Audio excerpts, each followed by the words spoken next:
Hello,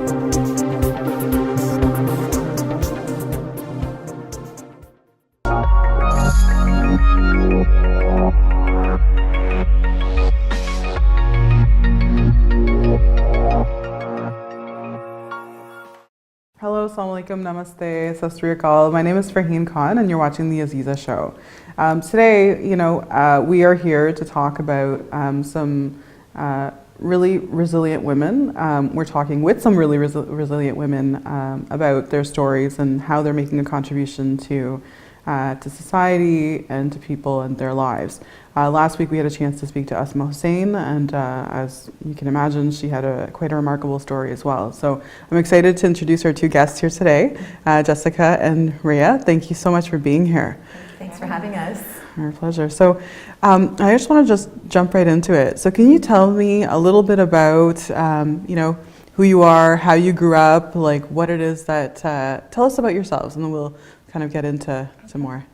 You want to go first? I'll go first? Okay. Okay. So for me, I guess to paint a little bit of context in my journey and my story, it's this pattern of a lot of life transitions that came along with wanting to create a sense of belonging and community for myself. And so I'll take you back to 1987. Okay. I was born in the Philippines. I was 6 years old. We migrated to Canada with my parents at that time. Right. And my family really wanted to provide my brother and I a life that was beautiful and promising in Canada. We lived in a modest home in the Philippines, one bedroom, one space.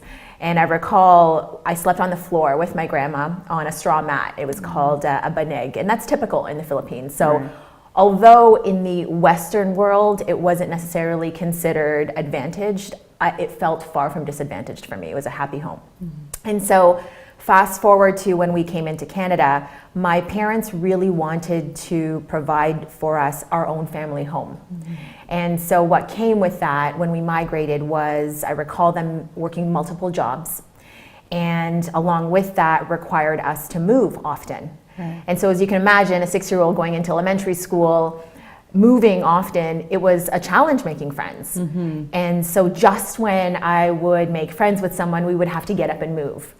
And so with that, they didn't have things like Facebook or Instagram, and so keeping in touch was a little bit of a challenge as well. Yes, there was writing letters, but that fizzled off. And yes, there was the telephone, but that only lasted for so long, and I came from a strict family, and so there was a limit to that. Anyway, long story short, what that translated into me growing up was this desire to always connect with people, and this desire to create a sense of belonging, create a sense of wanting to feel like I was valued. And so that equated to me later on getting into relationships and connecting with circles that weren't necessarily the most ideal situation for me. However, back then, and I recognize this now, I did that because of that desire to belong. And so my first relationship that I had as a teenager, an early relationship, was actually an abusive relationship. And recognizing that now, I recognize that that was meant to happen for me so that I could do the work that I'm doing today. Connecting with a circle of network of people that weren't necessarily, again, the best and most ideal for me and my well-being, which included a lot of partying, some heavy drugs and whatnot. Again, that's something that it wasn't so much the partying and the drugs I was gravitating towards, it was a sense of community that I wanted, and back then that was all I had. And unfortunately, I didn't have, positive influences in my life. And so those were the people that I looked to for influences in my life. Now, how that translated in my adult years in the corporate world, I looked to my so-called mentors as the ones in that environment. And in that environment, what I'm recognizing now that it wasn't really in alignment for my truth and who I was. It really suffocated a lot of my expression, a lot of my creativity. And so I became an individual that really was trying to pretend and live this life that I thought was the right life to live. And I thought I was supposed to live, and it was supposed to be what I was supposed to do to look and feel accomplished. However, there's only so much pretending that you can do, and after years of conditioning, that took a toll on my health. So I was diagnosed bipolar. At one point, was prescribed a concoction of pills, diabetic type 2. I was heavily overweight, and I was just in a space where my body, every cell and pore in my body was just telling me this is not the life for you. And so it took a shift back in 2013 for things to really wake me up and shake things up in my world. I got laid off from my job, walked away from a long-term relationship, my house, got in a car accident, lost my car.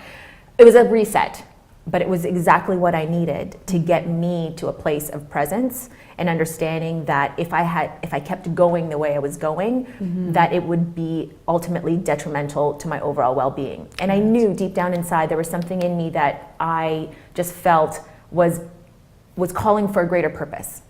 However, I also knew, and the biggest call for me was, in order for me to be great for others, I needed to be great for myself first, and I needed to heal myself first. So what that translated to was really just diving deep into learning as much as I can about this whole body, mind, spirit approach, and really just healing myself. Went into school for holistic nutrition, and I didn't really do that for the sake of doing that work, but more so to heal me. I immersed myself in personal development, worked with mentors, coaches, programs, seminars, and just really wanted to do the inner work so that I can do the work that I'm doing now. And you know, fast forward to today, that's why I'm sitting here with my business partner, Jess, this inspirational woman, that we're able to create and do the work that we're able to create now. And really, it's ultimately based on the journey that I've been through. Wonderful. Well, Jessica, you and I met years ago. We were trying to think of when. It's been quite a while, but I remember hearing you speak about your story, and that's what, at that time, it was like something that really struck a chord with me, and I tried to, we stayed connected over the years, and so I'm so happy that you're here, and both of you are. Can you tell us a little bit about yourself? Sure, yeah, I'm glad we stayed connected over the years. So actually I have some overlays with Ria's story, but for me, I'm originally from Edmonton, Alberta, so total prairie girl, and I grew up in the 80s, so the Edmonton that you know now is very different from what it was back then in the 80s. You know, I remember being in elementary school, in a school of like 300 plus kids, and I can count on two hands how many Asian kids there were. And so I always felt like I stood out, right? And at a young age, you realize at some point you're different than other people. And, you know, I would hear the racial slurs and like, you know, the chinky thing and like you're, you know, whatever it may be. And so I was like, well, wait a second, like, and then I was also always known as the shy one and the cry baby in the corner, you know, and so I always felt pitted out over like my classmates. And as I got older, I felt like, you know, Ria was talking about like that sense of belonging, and I can relate to that because I was trying to find that place. And as I got into junior high and high school, you know, I came from a very good home. So it wasn't like you'd expect, like, I'll get into my story a little bit, but you usually expect a broken home or anything like that. My parents were loving, they're still together, all that stuff. But I felt like my life was boring and I needed more excitement. And so for me, I was seeking, or what I sought was fun in the quote unquote wrong ways. And I was gravitated towards gangs, street gangs, and that life and the criminal life. And that's what I got into, and I was exposed to. And I was just talking to my husband the other day, and I was like, wow, because he goes, how many years were you exposed to that lifestyle? And I said, like, actually, and then it came to 14. I was like, wow, 14 years. Sometimes he laughs at things that I say, and he's like, that's totally something from your past. And so, yeah, so anyways, I fell in love with a guy who was involved in that lifestyle, and him and I got married, and we had a few kids together, and that was an abusive marriage for 10 years until he finally tried to kill me several years ago, right? And that's the story that you know and we connected on. And really, that was a turning point for me. Like Ria was talking about her reset. For me, that was a huge wake-up call, because I remember being on the sofa, laying there, and as he was choking me, one of the thoughts I had was, this isn't fair, I didn't get to do everything I wanted to do. And that was my catalyst, that very moment.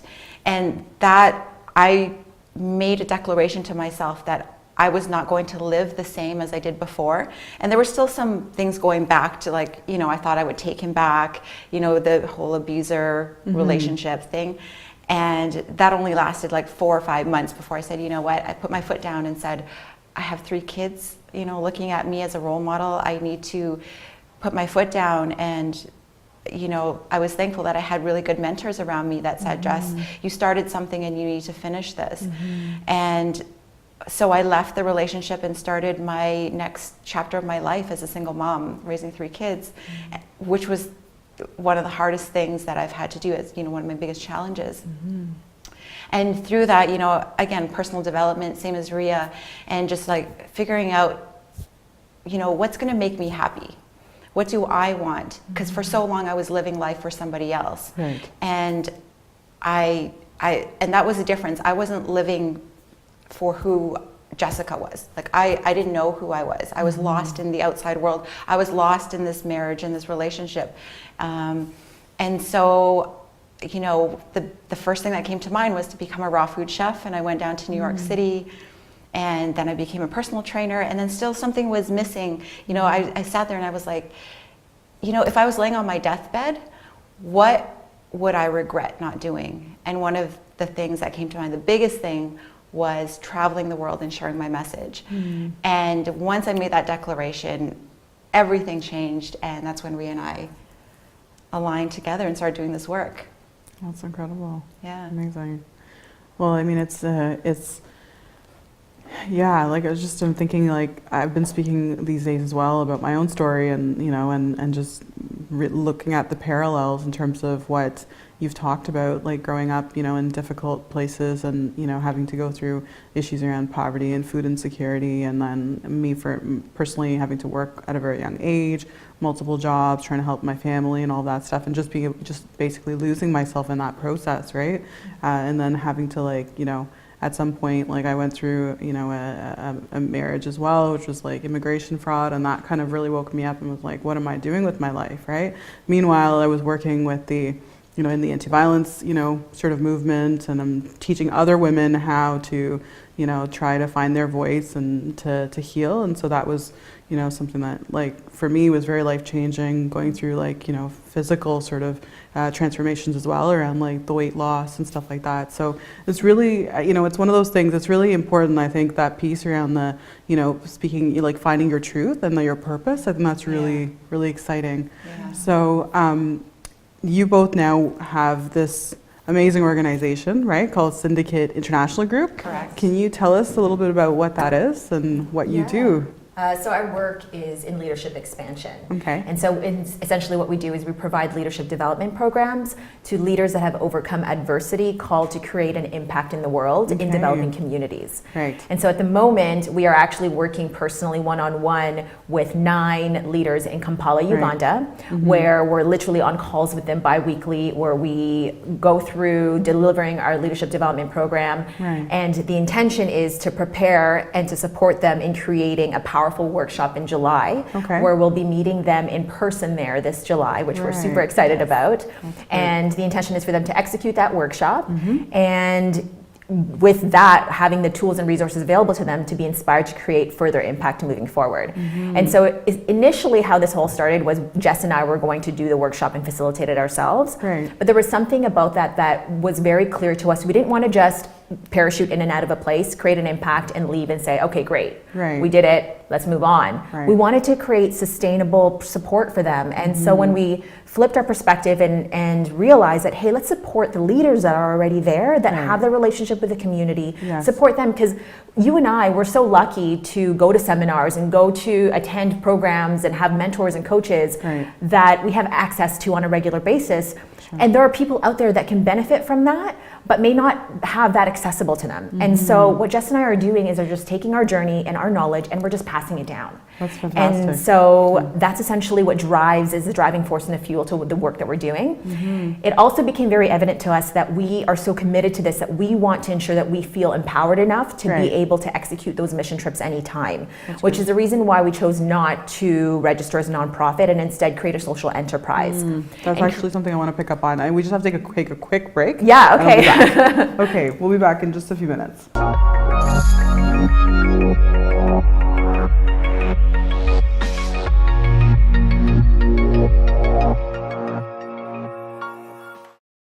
Okay, great. Welcome back to the Azeeza Show. My name is Farheen Khan, and with me today are our guests Jessica and Rhea, and we're talking about Syndicate IG, or the international group.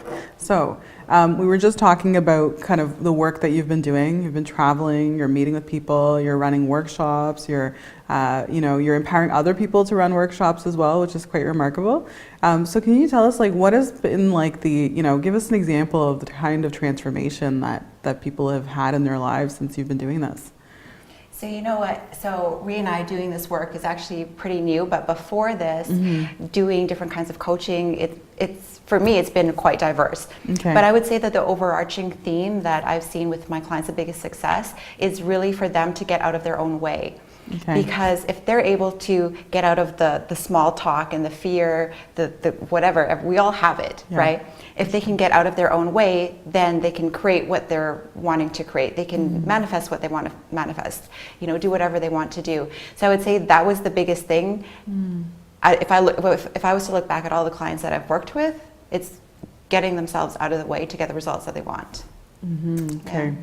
And for myself, if I was to think back at the previous clients, it's really connecting people back to their truth. Right. Whatever your belief system is, whether it's source, God, universe, whatever it is, there's an inner wisdom within us. And oftentimes that inner wisdom gets so overshadowed by all the distractions in life. And that's what really causes all this chaos and confusion mentally in our mindset. And so for me, it's really getting people to that place so that it impacts their personal life, their business.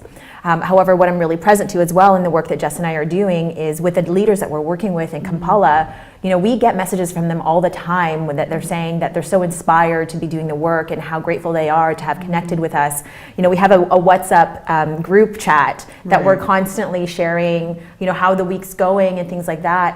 One particular leader built this relationship, or has created an improvement in a relationship with her and her father that she blamed for many years because of the fact that he's abusive. And she created a story that he was the bad guy, but has now come to this understanding of that he's just doing the best that he could, and really connecting her back to love, which is essentially truth, right? And so I'm so proud of the work that Jess and I are doing and the impact that we have with this group already. And we're just so excited to continue creating this impact and the impact they're going to make moving forward in communities and beyond, right? Yeah, that's amazing. It's one of those things I always, think about, like how, lucky people are who really know their truth and their purpose. It's so, it's like some people can go through their whole lives and not realize what that is, right? Just sort of be in the day-to-day. But it's so nice to know that both of you have that, right? And that you've kind of come to that point where you're able to really spread that message of truth. And I mean, personally, I think the lived experience thing is like, in hindsight, like when I wrote my books and stuff, I was like, okay, it's almost like you're putting yourself on like this, you're looking at yourself in this film, right? Like you can actually see all the scenes. I'm like, okay, that all makes sense now. This is why it all happened, right? Totally. And so sometimes it's difficult because then you're like, well, why did this happen to me? So like, and I know for me, it was like this whole like self-blame stuff, right? It was like, oh, maybe it was my fault and stuff like that. So, how do you really do that? How do you change a person's mindset so that they like, step out of their way, and how do they come to that realization that that that it's all about love? Like, how does that happen?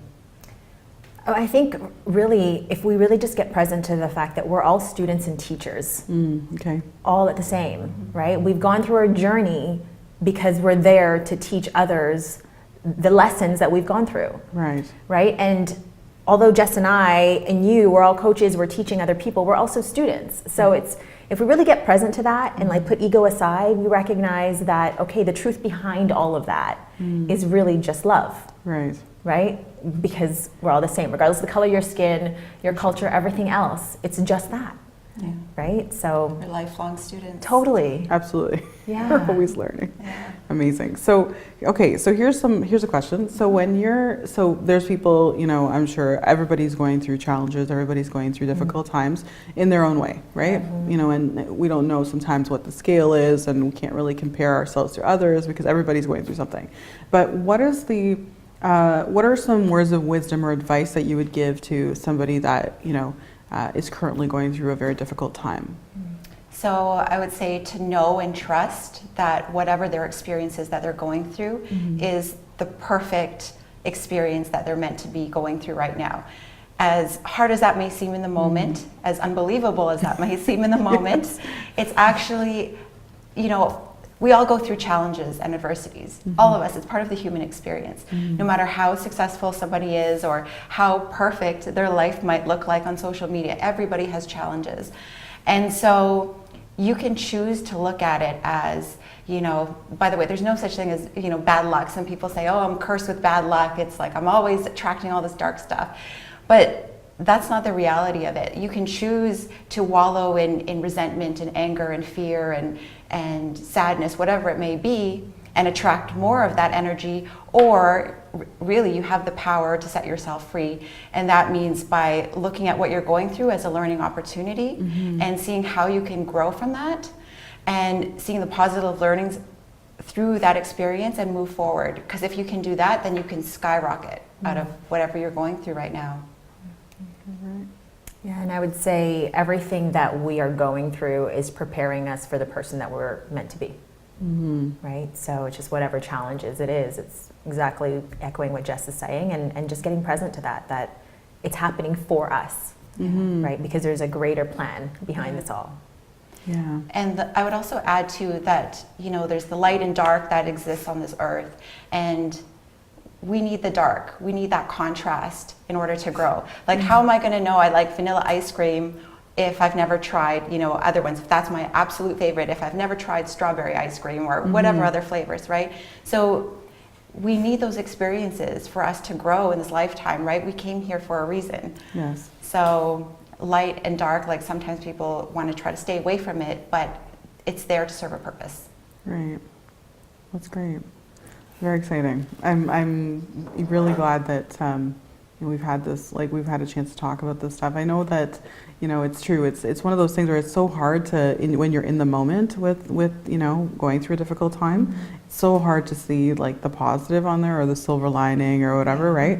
It's always like, you know, and I know that we've had some guests over on the show as well, some who've, you know, are currently going through some difficult times, and some who've been able to sort of overcome those challenges, and I'm always curious to like kind of know like what is it that, you know, how do you sort of allow yourself to let go and sort of take that sort of leap of faith, like you know, can you guys maybe talk a little bit about that?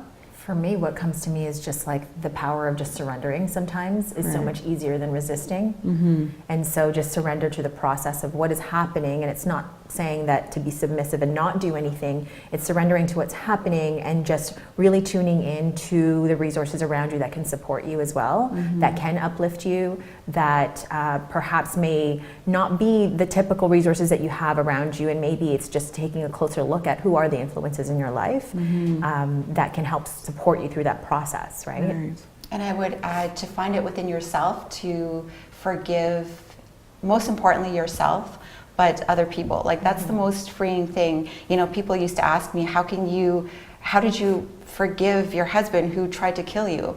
You know, and you know, sometimes you hear stories on the news and they're like, yeah, but they should, you know, burn alive, or yeah, throw them in jail. But I don't believe that you can fight dark with dark, or fire with fire. You need that light, you need that love and compassion and forgiveness. And that's really where it starts to set yourself free. No, and I mean, I know on Facebook, like we're still connected. I remember recently seeing your wedding photos, and I was like, oh my God, this woman who told me like years ago that her husband tried to kill her and remarried, like that's huge, that's remarkable. So, you know, that, you know, really speaks to that idea that you just talked about forgiveness and letting go. Totally. Wow. And attracting a different kind of energy, right? Like you can choose to just like, this always happens to me, and just, I know a lot of people that go through domestic violence, you know, they cope with substance abuse, or, you know, some of them, they kill themselves, you know, whatever it may be. I'm saying that there's a large percentage of women and men that aren't able to get out of their situation. They when I say they choose not to, I'm putting it as if, because essentially at the end of the day, it's our responsibility. And that might be a hard pill to swallow for some people, because they want someone else to blame. But it's really like all the power is in your hand to change the trajectory of your life and the people and the events that show up in it. Oh, It's true. But it's very difficult to do, right? Yeah. It's absolutely very. But when you do it, and when you actually, I mean, in my experience, it's been the same. It's like, you know, I resist, and I'm like angry, and I'm like overthinking everything. I'm trying to like make everything better, and then it all falls apart. But then, you know, I finally let go and just say, okay, God, this is in your hands, and everything starts to fall into place, right? Far beyond what I had ever expected, and more, you know, better than what I could have ever thought or planned, right? Yeah. And everything works out the way it's supposed to. But in those moments, it's really difficult, because it's like, you know, we all go through that, right? It's very difficult to kind of really let go and just say, okay, this is far beyond who I am. And I think one of the things that even recently, like, you know, in a different context, like, you know, there's so much happening with respect to like Islamophobia and the way that Muslims are being, you know, portrayed in the media, and like we're all, you know, quote activists who are trying to constantly push that narrative. But it comes to a point where it's so exhausting. And I know a lot of our, you know, over the last couple of months, I've seen a lot of our, you know, my colleagues who've started to really burn out, whether it be physically or emotionally. And, you know, I kind of had to take a step back for myself as well and say, you know what, this is beyond me, right? Like, it's not just one person's burden to bear. It's something that we need to be able to let go and say, you know what, we're all doing the best that we can. But we also need to accept that there's a higher, you know, there's someone higher and greater than us that, you know, has a plan and purpose to what is happening, right?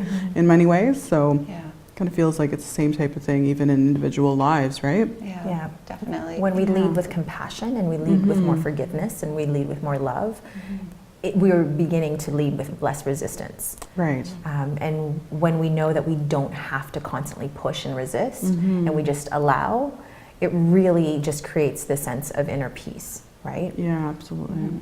And choosing love, you know, it can be challenging, but if you can even say to yourself, like, I choose love, you know, and just keep pouring on the love, just keep pouring on the love. You know, it might sound crazy, but no, it's the times where I just don't want to give something up. I'm just like, okay, just love, just love, just love. And it works. Yeah. And actually, to add to that too, it's like going back to whatever your belief system is, you know, if you replace that term or that whatever the belief system is that you have in your mind to love, and ask yourself, what would love do?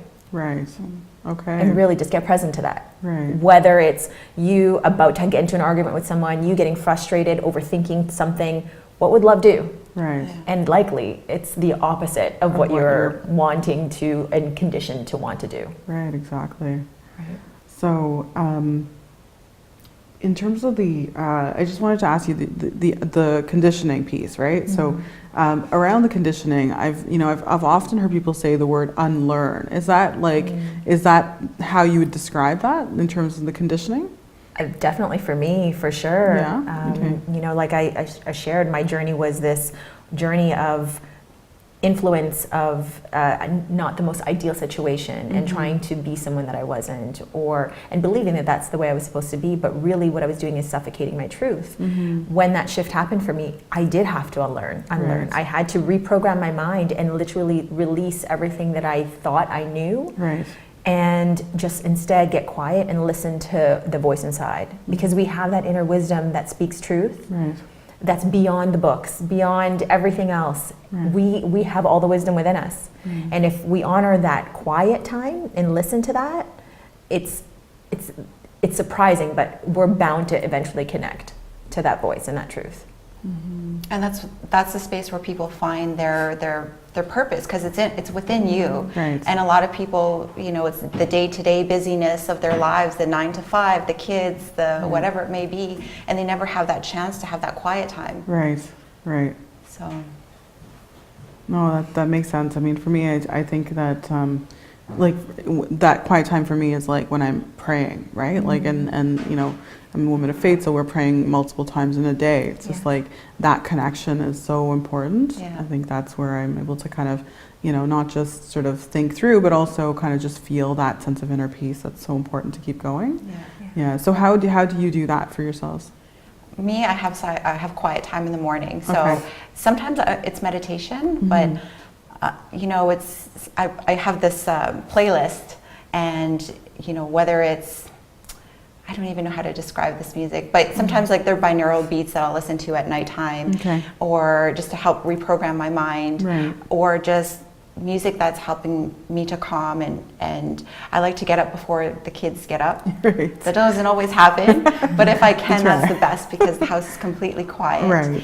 And I'll burn some sage or some Palo Santo stuff. I have crystals, and then I'll start reading. So that's really my grounding time. Before I look at any work, before I talk to anybody, that's my time. Very cool. Yeah, similar with me as well. It's just the AM practice, right? And that was really my savior. When I came from that life where things shifted, is I needed to get quiet. And so, you know, connecting with nature and just disconnecting before I even log on to social media in the morning is just getting that time to be able to get into a practice of myself. And so for me, it's meditating, stretching, yoga, a little bit of reading, journaling, before logging onto social media, right? Amazing. Yeah. Well, I want to take this opportunity to thank you both. Thank you. I'm really so grateful that you both came and shared your words of wisdom with us. Thank you. And hopefully we'll have you on the show again sometime. Would love that. All right, thank you. Okay, so this is Farheen Khan signing off for today. Thank you so much for listening.